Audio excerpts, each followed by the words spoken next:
Hey, this is Jake with Basement Auto Videos. Today we're going to be changing out a fuel filler neck on a 2001 Subaru Forester. A little bit about what we're going to need today. Here's the fuel filler neck, part number FN664. I got this over at Parts Geek. It was around 78 bucks. Also, along with that, you're going to need this little part right here, which is an FNA04. You will also need two M5.8 millimeter nuts to go right there and there. Beyond that, I'm going to be reusing the hoses, the rubber hoses today, but the clamps are all rusted out, so I'm going to be replacing the clamps. So I just picked up a set of hose clamps here. The biggest one you'll need is a 1.5 inch, and then these I'm just going to be using either a 1/2 inch or a 5/8.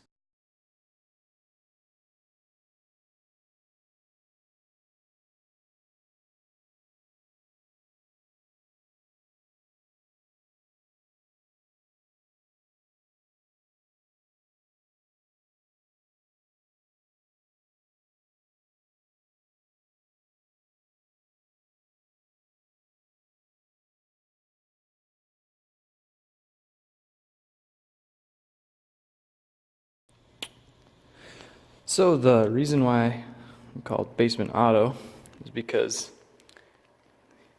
I am in a basement at my apartment.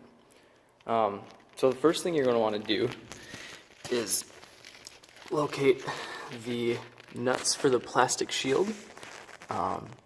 They are located right there. There's two, one on each side, one here and one here.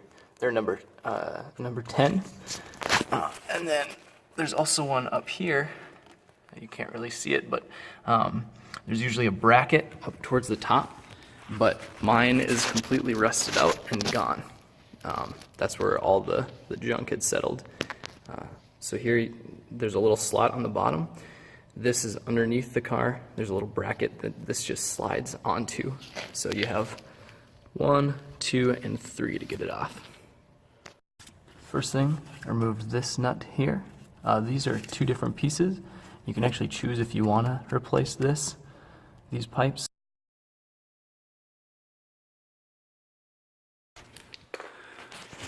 Well, with working with any old car, there's always some fun stuff that happens.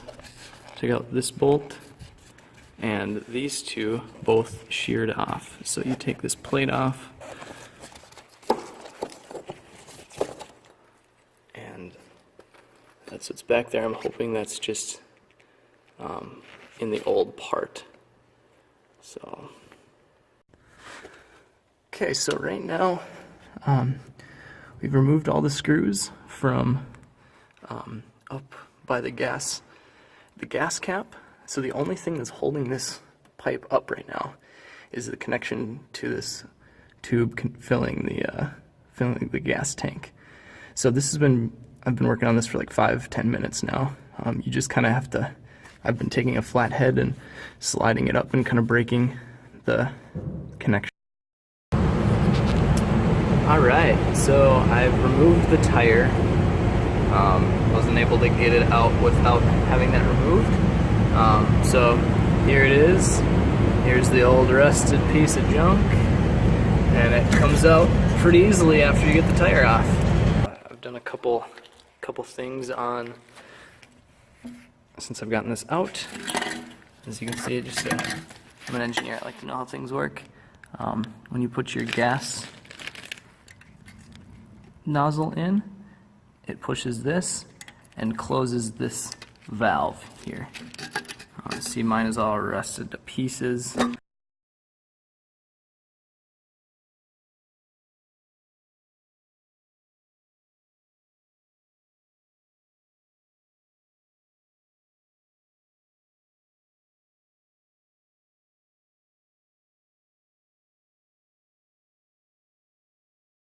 So I decided I'm going to replace this. This is the piece that was right here. You can kind of see that's the connection. It had a little plastic piece here you take off and see through in there. Here's the new piece that we're going to be putting in there. So here's just another view. Here's that piece we were just looking at. It goes through this structural element and then back through here, and there was two pipes. These are those wires that were, or these lines that were clipped in on top of our pipe down here. So these have proved really hard to get off. I've just used a flathead screwdriver. At first took those clips off and then used a flathead screwdriver to just kind of break it loose. Try to get it around as much as you can. You can start to wiggle this a lot. Just remember which ones go where. Here's the ends of those pipes. To get it out, there's this plastic insert, a little clip there, a clip on top, and you have to kind of pull it out like that to get it out. There's the new one, and here's the old one. So we'll take it out of this plastic sheath, slide it off like that, and then put it on here, like so.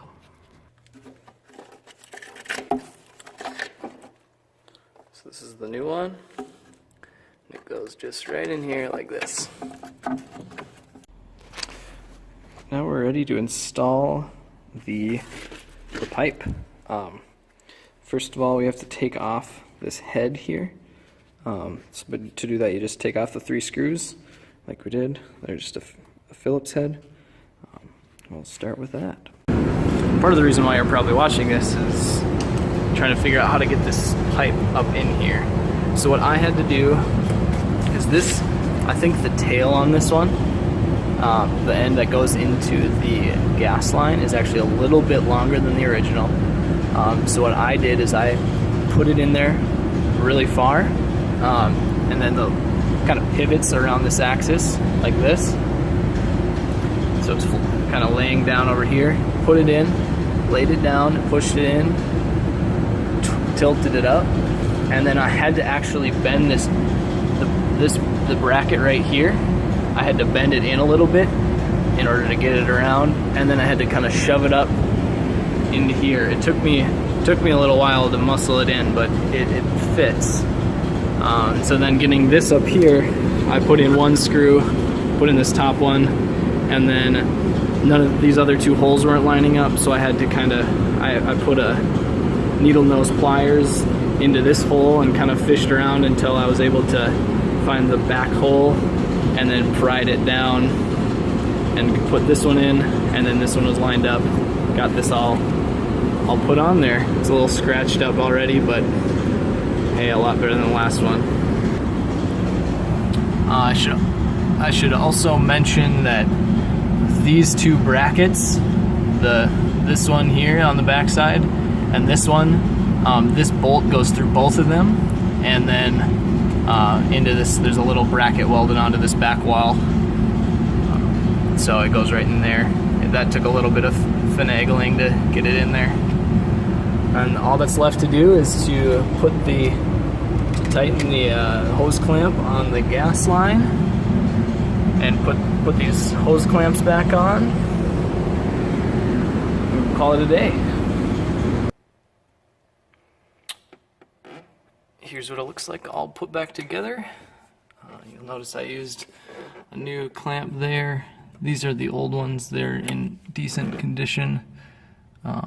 Also put 2 of the ones that were decent back on there, and a new clamp on up there. Make sure if you're going to put clamps on that you put them on before you put the hoses back on, or else you have to take the hoses back off.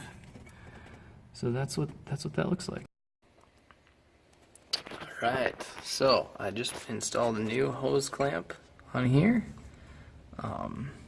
Also, another thing to remember is to put a hose clamp on before you insert this. You can obviously take these apart and then wrap it around, which is what I did, but it's kind of more of a pain in the butt. Here, we'll just insert this on to our new tube there. And then also you can see these connectors up here. Alright, now we can get this to sit down in there. And everything is tight. We'll put this connector back on here.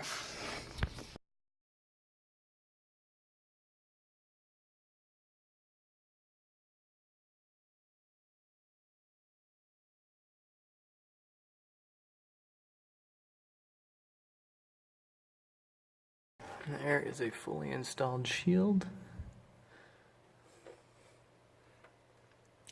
That's how that clips in down there.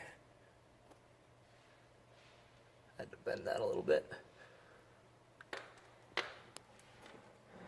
Now I'll just have to take this off every once in a while and clean it out so I don't have the same problem.